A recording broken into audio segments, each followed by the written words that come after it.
বাংলাদেশের বিপক্ষে শ্রীলঙ্কার টি-টোয়েন্টি দল ফিরলেন সানাকা ও করুনারত্নে। বাংলাদেশের বিপক্ষে ৩ ম্যাচের টি-টোয়েন্টি সিরিজের জন্য ১৭ জনের দল ঘোষণা করেছে শ্রীলঙ্কা ক্রিকেট এসএলসি। দলে ফিরেছেন সাবেক অধিনায়ক দানুশ সানাকা ও অলরাউন্ডার চামিকা করুনারত্নে। সিরিজের সময়সূচি।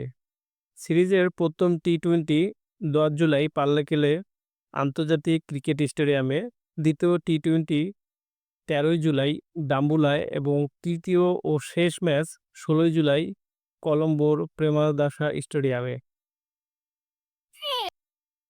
দলে রদবদল। ১ বছর পর জাতীয় দলে ফিরেছেন দানুশ সানাকা।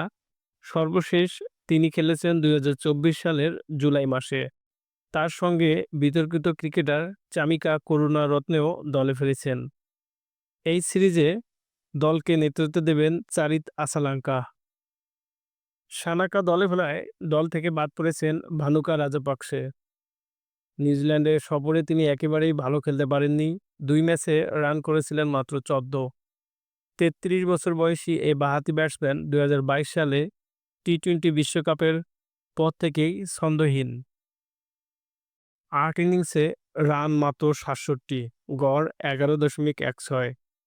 বাংলাদেশ সিরিজের জন্য শ্রীলঙ্কা টি-টোয়েন্টি দল: চারিত আসালাঙ্কা অধিনায়ক, পাতুম নিসাঙ্কা, কুশল মেন্ডিস, দিনেশ চান্ডিমাল, কুশল পেরেরা, কামেন্দু মেন্ডিস, আবিস্কা ফার্নান্ডো, দানুশ সানাকা, দুনিত ভেল্লা লাগে, ওয়ানেন্দু হাসারাঙ্গা, মহিষ টিকসানা, জেফ্রি ভ্যান্ডারসে, চামিকা করুনারত্নে, মাতিসা পাতিরানা, নুয়ান তুষারা, বিনুরা ফার্নান্ডো, ঈশান মালিঙ্গা।